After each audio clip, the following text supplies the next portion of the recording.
Welcome to the Real Crime Diary, where we take you deep into the heart of the most shocking, chilling, and thought-provoking criminal cases. Today, we're diving into a case that reveals the terrifying flaws within the justice system, where one man's life hung in the balance, sentenced to die for a crime he did not commit. Imagine facing death row, your life at the mercy of the state, knowing all along you are innocent. No fingerprints, no DNA evidence, just circumstantial testimony from unreliable witnesses. This is the reality Herman Lindsay faced. In 2006, Lindsay was convicted of the 1994 murder of a pawn shop worker in Fort Lauderdale, Florida. The prosecution claimed he was involved in the fatal robbery that ended in Joanne Mazzola's death. But there was one major problem. Herman Lindsay was innocent, and the evidence that led to his exoneration was right there all along. Today, we will unravel the shocking details of the investigation, the trial, and the years Lindsay spent on death row before being exonerated. You will be hearing from Herman Lindsay himself how the system failed him, how it nearly cost him his life, and what this case meant for the future of capital punishment in America. Stay with us as we open the diary on the Herman Lindsay case, a haunting reminder of just how high the stakes can be when justice goes wrong. My name is Herman Lindsay, and I'm Florida's 23rd death row exoneree. Back in 2006, I was indicted on a murder charge for premeditated murder, first degree felony murder. This was a 12-year-old murder. I had nothing to do with it.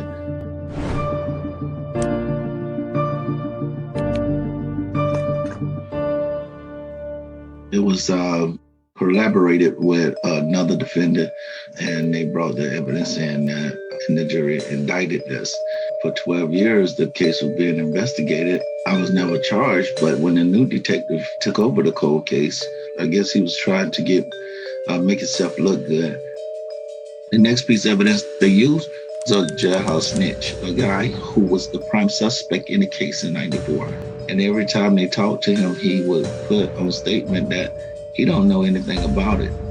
But once he caught some time in federal prison, he turned around and decided to work a deal with the new detective to get some time cut. And he said that he was in the jail cell with me, and I confessed to him that I did it. That is what was used to find me guilty. I ended up with a 8-4 decision and received a death penalty case. My name is Dale Brumfield. I'm the field director for Virginians for Alternatives to the Death Penalty, or BADP.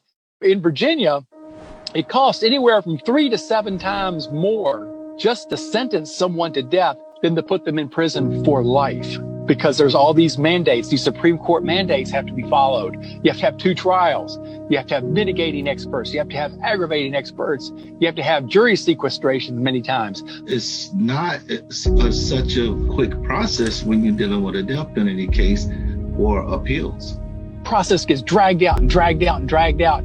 You know, you're always running the risk of turning a celebrity out of a murderer. I mean, look at Ted Bundy or Charles Manson. Everybody's heard their names because the death penalty appeals process drags them through the news and through the courts for so long. But how many people can really name their victims? My process was 3 years. And my case was like a open closed case, like one of those cases when you got all the evidence. I didn't commit the crime, and there's nothing there to place me at the scene. There's no one saying I committed the crime. You know, if you look at the people that's been exonerated, you know, you have the minimum range usually be from 10 to 30, 40 years, 35 years and stuff like that.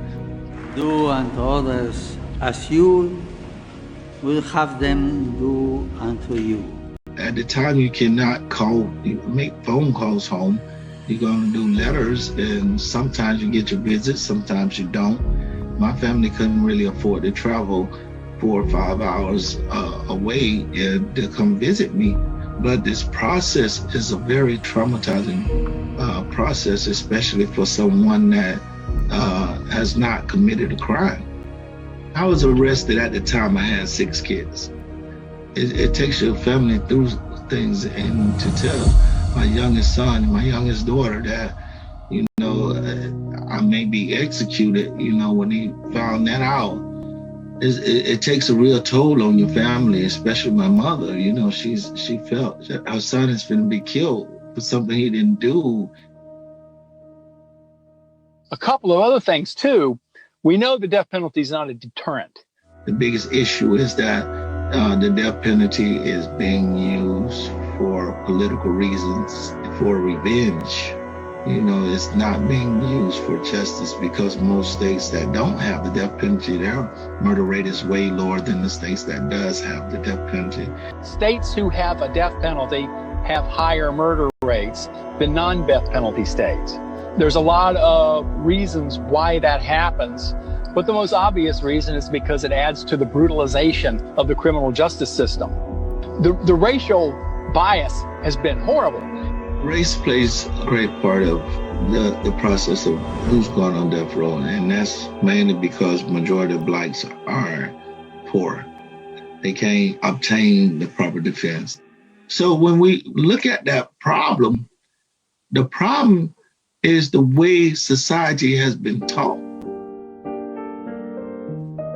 And the hardest thing about it is on the jury, especially jury instructions, they ask, do you believe Herman Lindsay was the gunman? And they checked yes, when no one even ever mentioned that I had a gun. Nobody never even mentioned that I participated in the crime. And that's how society is, because they feel like because you're arrested, you committed a crime.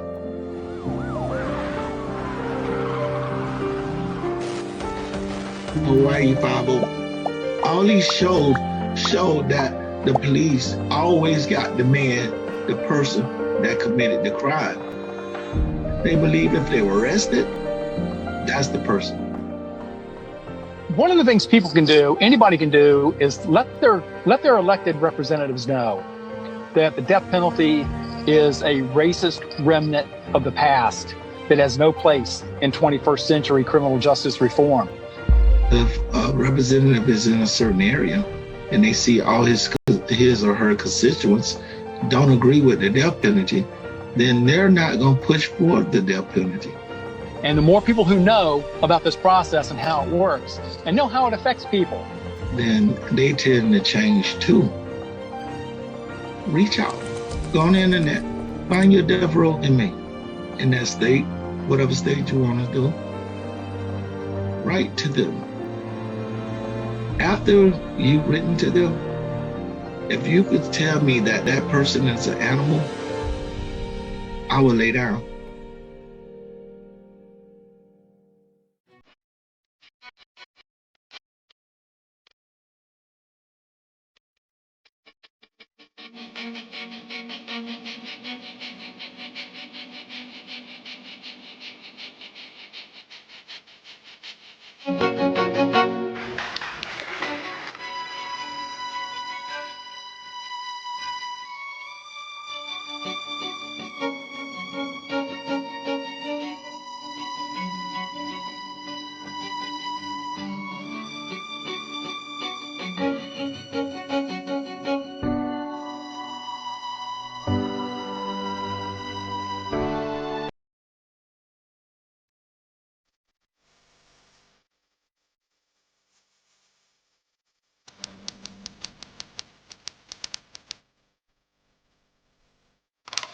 a lot of unlikely allies coming together in this effort.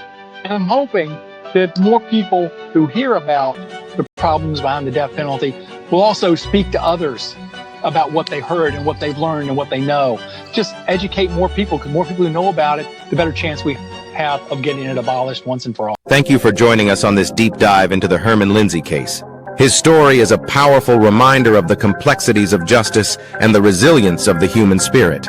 We hope this video has shed light on the nuances of his experiences and the broader implications for our understanding of the criminal justice system.